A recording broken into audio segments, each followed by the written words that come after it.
Have you ever stopped, like really thought about how much of your day is just routine? That stack of articles you sent us, it really dives deep into these daily habits and how we actually talk about them.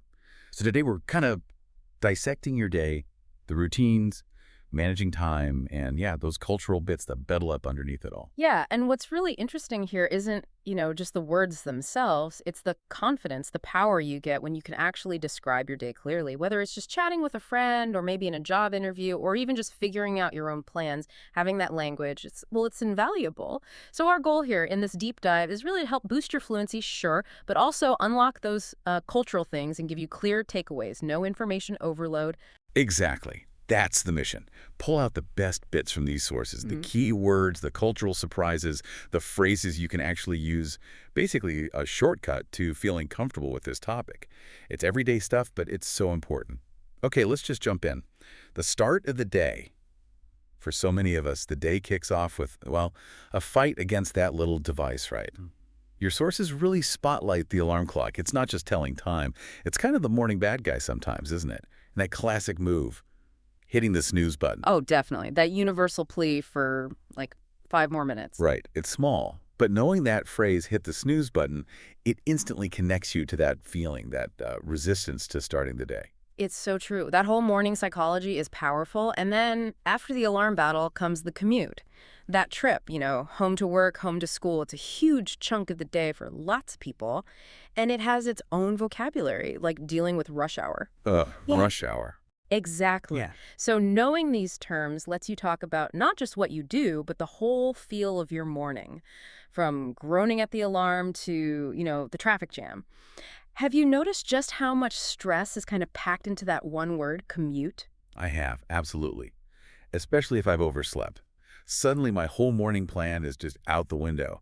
And that phrase, I overslept, it just sounds so much more natural than saying like, I got up late. It does. It flows better. And on those crazy mornings when you're literally running out the door, being able to say, can I get that to go for coffee? Or I grab breakfast to go, another small thing, but it makes you sound, well, more fluent. Right. Those little fluency builders. So as the day moves on, we fall into this kind of sequence of activities. The sources give us a really solid list. You wake up, then maybe brush my teeth, take a shower, get dressed, and then often it's having breakfast. And notice they said having there. Yes. That's a great point about have breakfast. It's super common in English for meals, have lunch, have dinner. It's not always eat. It's a little detail, but it makes a difference. It really does. So after breakfast, maybe you go to work or go to school. You might check emails, attend meetings. Then comes eating lunch or, having lunch. These aren't just random actions. They're the beat of our day. They let you tell the story. Like, I usually check my emails before I have breakfast, or I always attend team meetings on Tuesdays. Yeah, you build the narrative, and then, okay, midday hits, and your sources bring in some of those common pressures, the tasks. We often have to run errands, right? Those quick little jobs outside the house, grabbing groceries, post office, whatever.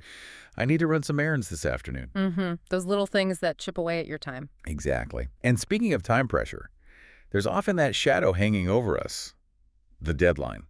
The deadline for this project is Friday. These words really define our workday sometimes, our to-do lists. They really do. Okay, let's jump forward. Evening time. The day's winding down. And the sources, they highlight words for being tired, looking for comfort. After a really tough day, you might feel completely exhausted. Not just tired, like really drained. I'm absolutely exhausted after that meeting. Oh, I know that feeling. Or maybe you were dealing with a tight deadline all day, meaning, hardly any wiggle room to finish something. The tight deadline. That phrase nails it, that pressure. Your sources actually describe this scene. It's so relatable. Yeah. But couple, right? Both had tough days, tight deadlines. They get home just feeling completely exhausted. Right. Too tired to even think about cooking. Exactly. So what do? They order dinner. It's just universal, isn't it? I think so many of us know that feeling, just wanting to relax by doing the easiest possible thing after your brain is fried. Why do we crave that simplicity then? It makes total sense. The sheer relief of ordering food when you feel like you've barely had a second to think all day. That word barely meaning almost not. Like, I barely caught the bus this morning. It captures those close calls perfectly. The near misses. It's about saying how close it was. And the main goal for most evenings, to relax, unwind, recharge, Listening to music, reading, watching TV, whatever it is, it's essential, that part of the cycle. Absolutely vital. So, okay, we've described the day's flow, but how do we actually manage it? Your sources give us some really practical, powerful phrases for time management in English. Like, loads of successful people say, I make a to-do list every morning. Simple, but it works. It's a classic for a reason. Then it's about being able to say things like, I try to prioritize important tasks, or I usually set reminders on my phone. These aren't just sentences, they're like actual strategies. And that's where you get into the deeper stuff, right? Beyond just the list, you got to tackle the things that kill productivity, like avoiding procrastination. We all know that one, putting off stuff you know you should be doing. The sources talk about this struggle directly. It's huge in time management talk. What's a trick you use for that? For me, it's often I take short breaks to stay productive. Oh, that's a good one. Breaking things up definitely helps.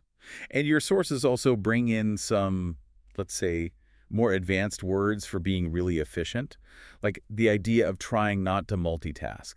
Because often it just makes you less focused, right? Yeah. Not more. Counterintuitive, but often true. Instead, you learn to prioritize. Really decide, okay, what's the most important thing right now? These are the words, the concepts that help you look at how you spend your time and figure out where you can improve, maybe feel less, overwhelmed. Exactly. And having a solid routine, that helps cut down on distractions, social media, emails popping up, things that just suck up time. Ultimately, you want to be productive, get things done, feel good about it. These words are more than just definitions. They're like tools for looking at yourself and planning better. They give you the language to shape your day, not just describe it. Yeah, absolutely. And that actually leads us nicely into a really interesting cultural point your sources brought up. The way we think about time, being busy, being polite. Like in North America, it seems, saying I'm so busy or I have such a tight schedule, it's almost like a good thing, a badge of honor. It really is perceived that way often. Like it means you're important, productive, and demand. It's a very specific cultural value, isn't it? It seems so. And it's a huge contrast to other places. In some cultures, being constantly busy isn't the goal at all. The focus might be more on, slower routines, taking proper breaks, maybe even an afternoon nap. Calmness is valued more. It's such a big difference in how cultures see time and how we should use it. Makes you wonder, doesn't it? How much of our own busyness is really necessary versus just cultural habit? That is a really powerful question. Yeah. And when you get down to the practical side of time, like in work or social stuff, the sources point out that old saying, time is money. Punctuality often means respect. Being late, especially for work things, can come across as pretty disrespectful, unfortunately. Yeah, it can definitely be seen that way. So knowing how to handle it if you are running late is key. The sources give some good, polite phrases. Sorry I'm late, I got stuck in traffic. Classic. Or, thanks for waiting, I really appreciate your patience. Essential phrases. They acknowledge the other person's time. Right. It's not just saying sorry, it's showing you understand. Exactly. And to really get the hang of time words in English, we need to clear up a few things that often get mixed up.